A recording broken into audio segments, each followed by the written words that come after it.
seperti ini aja. Sebelum saya ceritakan, saya mau mengajukan satu pertanyaan. Bisa nggak sebuah perusahaan itu maju tetapi nggak kompetitif? Bisa. Hah?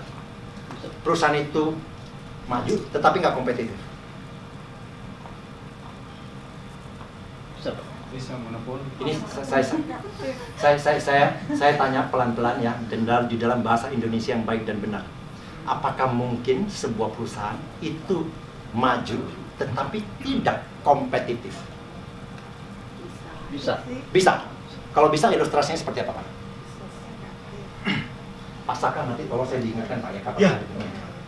Kalau ukuran maju itu finansial. Oh, ukuran maju itu financial. Ya. Kalau ukuran kompetitif? Banyak, Pak. Luas. Luas. Artinya sustainnya lembaga itu juga perlu. Sustainnya lembaga, oke. Jadi kalau menurut Bapak, maju itu semata-mata kaitannya adalah financial. Kalau istilah kompetitif itu aspeknya lebih luas. Lebih luas. Jadi, Monopoli. ya, asumsi saya di pikiran teman-teman adalah kalau perusahaan-perusahaan yang mendapatkan fasilitas monopoli itu biasanya maju tapi nggak kompetitif gitu. Ada lagi? Bisnisnya captive, Pak. Sama juga dong. Iya, sama kayak monopoli.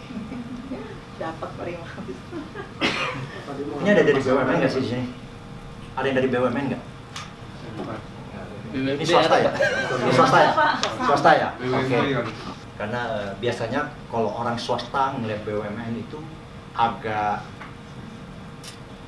tidak nyaman gitu, karena mereka, teman-teman yang swasta merasa bahwa mereka mendapatkan privilege monopoli, captive market gitu. Tapi saya terus terang, saya belakang ini saya cukup sering ngajar di kelas BUMN dan saya tahu gitu betapa dengan privilege monopoli itu mereka tuh menderita juga. BUMN tuh nggak gampang loh, ya kan? BUMN itu sangat berbeda dengan swasta, ya. Ya, baik. Ini saya kembali ke urusan maju dan kompetitif. Kalau saya boleh tahu di sini ada yang suka naik kereta api, nggak ada angker ya di sini, nggak ada anak kereta, nggak ada, rocker nggak ada gitu. Angker, anak kereta, rocker, rombongan kereta. Gojek, Pak. Anak busway, Pak. Gojek, Pak. Nggak pernah naik kereta sama sekali ya. Oke. Sebenarnya naik busway juga oke. Tapi Anda pernah naik kereta dong? Oke, gini. Saya kasih analogi gini. Kalau misalnya ya teman-teman naik kereta, ya, naik kereta kita, ya, berjalan ke depan sama, ya kan? Kecepatan kereta yang kita tumpangi itu 20 km per jam. Oke? Ya. Atau jangan bayangkan yang itu ya, jangan bayangkan Shinkansen atau apa ya. Kita anggaplah kereta yang model-model yang kereta yang komuter lain lah ya. Nah, ini 20 km per jam ya kan, dan dia masuk ke menjelang stasiun Tanah Abang. Stasiun Tanah Abang itu kan multi track ya, ada beberapa track kan. Ketika lagi Anda melaju dengan kecepatan 20 km per jam ke depan gitu, dari sebelah tiba-tiba ada kereta lewat ke arah yang sama, tapi kecepatan dia 80 km per jam. Jelas ya? Pernah punya pengalaman kayak gini nggak? Nggak pernah ya?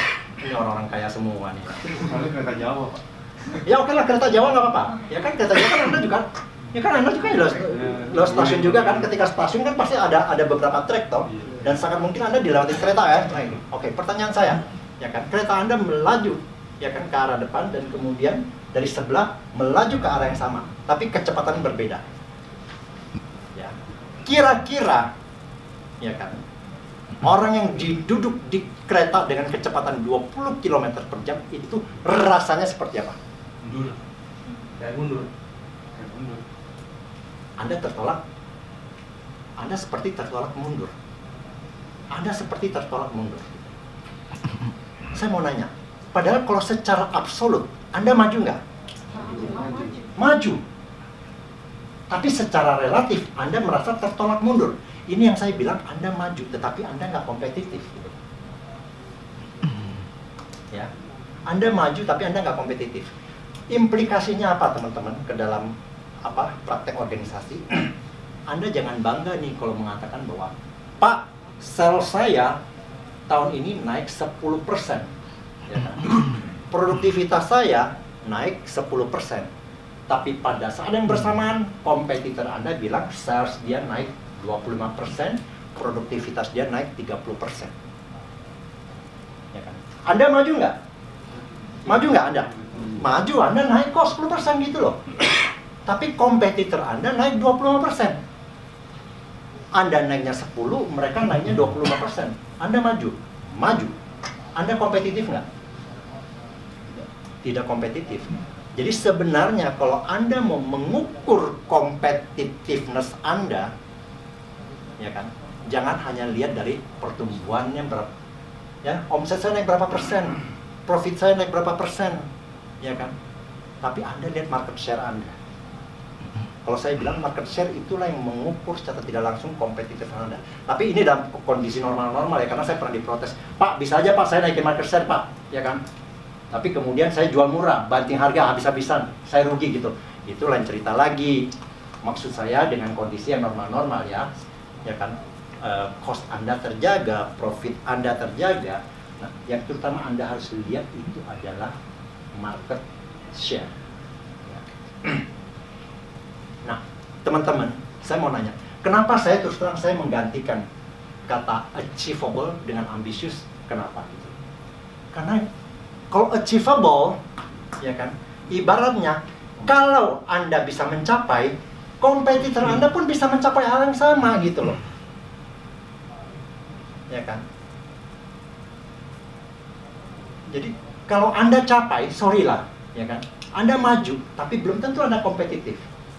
Kalau Anda berhasil mencapai, Anda mungkin berhasil mencapai KPI Anda, tetapi nggak ada kebanggaan apa-apa. Karena apa? Orang lain juga mencapai hal yang sama gitu loh. Jadi kalau misalnya Anda bikin target nih, katakanlah orang sales gitu kan, Anda bikin target naik 10% ya kan, percayalah sama saya gitu. Karena karena saya mau mengikuti kaidah achievable, ya kan, saya bikin target yang ya kira-kira 10%. Percayalah sama saya, ketika Anda menetapkan target 10%, semua perusahaan lain itu juga akan menetapkan angka yang sama. Jadi kalaupun Anda bisa berhasil mencapainya, Anda belum tentu kompetitif. Makanya saya katakan bahwa saya ganti A-nya itu dengan ambisius gitu.